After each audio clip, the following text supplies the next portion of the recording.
కొంచెం సహాయం చేయండి, ఆకలిగా ఉంది.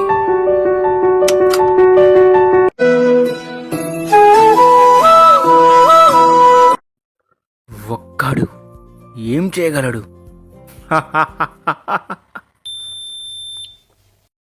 కరోనా వైరస్ అత్యంత వేగంగా వ్యాపిస్తున్న దృష్ట్యా దేశవ్యాప్తంగా కేంద్ర ప్రభుత్వం పూర్తి లాక్డౌన్ ప్రకటించింది. అర్ధరాత్రి నుంచి అమల్లోకి వచ్చింది. భారత్ లో ఇప్పటివరకు 555 కేసులు నమోదయ్యాయి. కరోనా కారణంగా చనిపోయిన వాళ్ల సంఖ్య 10కి చేరుకుంది.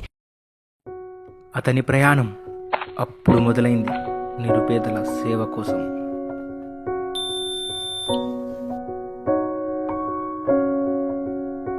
కరోనా లాక్డౌన్ ఆకలితో ఉన్న వారికి అన్నదానం చేశాడు.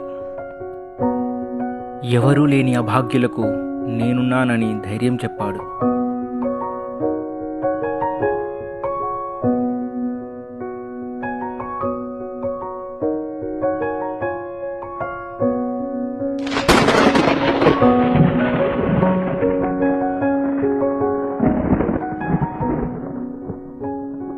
వరద ప్రాంత బాధితులకు తన వంతు సహాయం చేశాడు.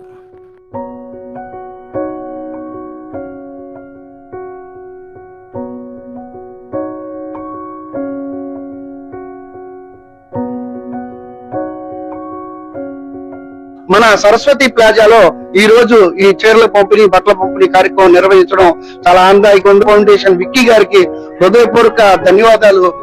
నా పేరు విక్కీ గోపిరెడ్డి అండి. వరద బాధితులకు సాయం చేయాలి, ఏదో ఒకటి చేయాలి అనే ఉద్దేశంతో కోయిలగుంట్లో నుంచి వచ్చాను నేను.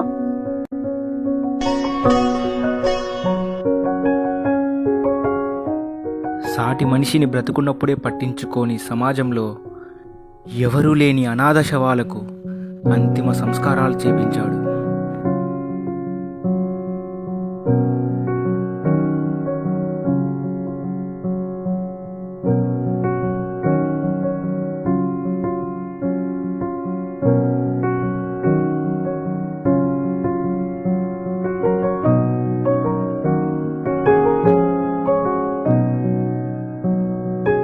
నిన్న సాయంత్రం ఒక భిక్షాటన చేసే వ్యక్తి, ముసలాయన వృద్ధాప్యుడు చనిపోవడం జరిగింది.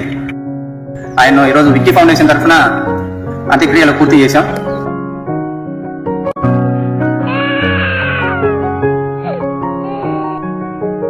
రోడ్డు పక్కన పడేసిన పసిపాపకు చివరి వీడుకోలు కన్నీటితో జరిపించాడు.